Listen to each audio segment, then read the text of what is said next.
এক সাহাবা আল্লাহ নবীর কাছে আসলেন, আসার পর বললেন আখবিরনি বিআমাল আতাশাব্বাসু বিহি ইয়া রাসূলুল্লাহ। হুজুর আমার একটা আমল শিখিয়ে দেন আপনি। কয় কি আমল?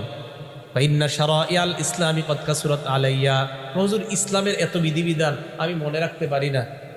কয় সহজ সরল মানুষ থাকে না অনেক, তো অনেক সহজ সরল সাহাবা কয় হুজুর ইসলামের এত বিধিবিধান মনে রাখতে পারি না, তো কি করবো কও না, হুজুর একটা আমল শিখিয়ে দেন আমারে। নবীজি বললেন লা ইয়াজালু লিসানুকা রাতবাম মিন যিকরিল্লাহ, তোমার জিহ্বাটা যেন সদা সর্বদা আল্লাহর জিকিরে তরুতাজা হয়ে যায়।